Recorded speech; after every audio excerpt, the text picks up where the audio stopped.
اللہ تعالیٰ نے، اللہ کے نبی نے جیسے روزے کو پیش کیا نا، یہ کسی عمل کو ایسے پیش نہیں کیا کہ آپ ممبر پہ کھڑے ہوئے اور فرمایا ماذا یستقبلکم وماذا تستقبلون، وہ کون آ رہا ہے، تم کس کے سامنے جا رہے ہو؟ تو سارے ایک دم گھبرا گئے، چونکہ آپ نے بڑے پرجوش انداز میں فرمایا۔ پھر فرمایا ماذا یستقبلکم وماذا تستقبلون، وہ کون آ رہا ہے، تم کس کے سامنے جا رہے ہو؟ پھر اور صحابہ پریشان ہو گئے۔ پھر آپ نے تیسری دفعہ فرمایا ماذا یستقبلکم وماذا تستقبلون، وہ کون آ رہا ہے، کس کے سامنے جا رہے ہو؟ تو عمر رضی اللہ تعالیٰ عنہ کھڑے ہو گئے، یا رسول اللہ اوحی نزل، کیا کوئی وحی آئی ہے؟ آپ نے فرمایا نہیں۔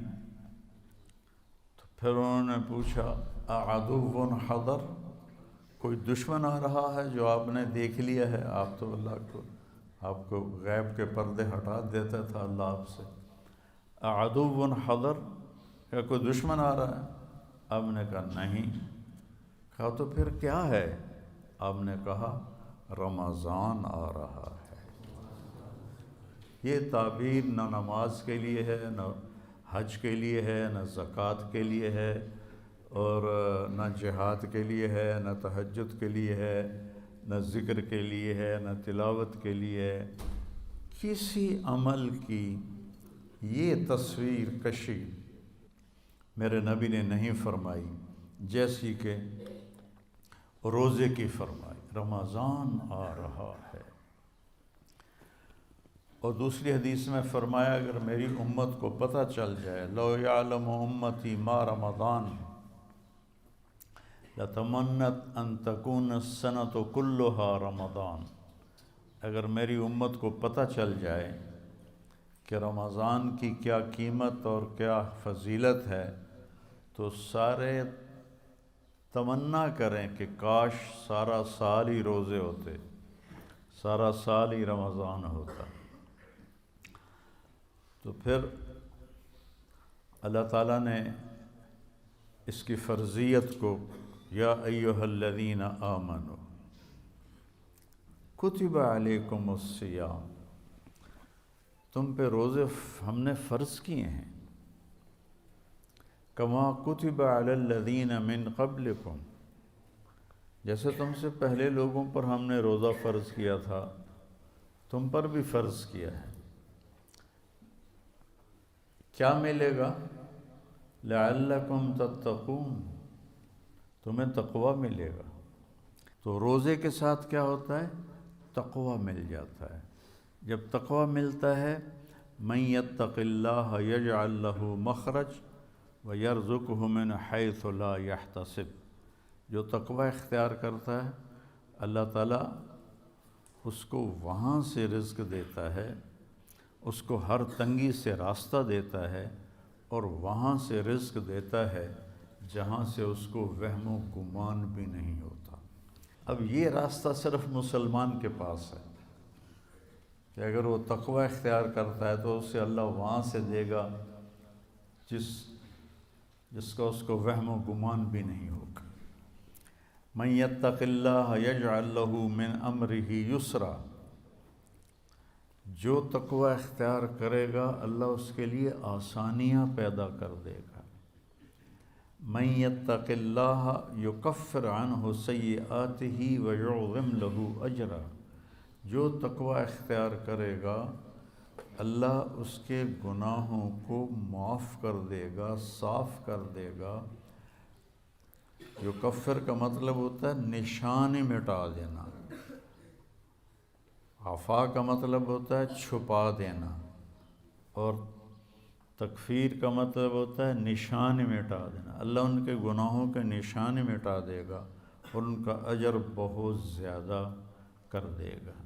ان تصبروا وتتقوا لا يضركم کیدہم شیئا ان اللہ بما یعملون محیط۔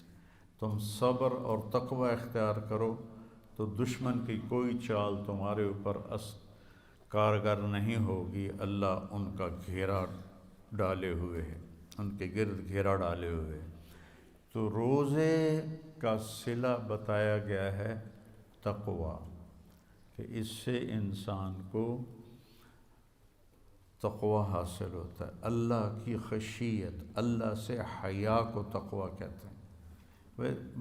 ایک گناہ نہ کرنا کہ دوزخ میں جاؤں گا، یہ بھی ایمان کا حصہ ہے۔ ایک گناہ نہ کرنا کہ مجھے اللہ سے شرم آتی ہے، مجھے اللہ سے حیا آتی ہے، یہ حیا کا جو درجہ ہے یہ خوف کے درجے سے بڑا ہے، خوف کے درجے سے حیا کا درجہ بڑا ہے۔ تو روزہ واحد عمل ہے جس کے پیچھے اللہ تعالیٰ نے فرمایا کہ تمہیں تقوی نصیب ہوگا۔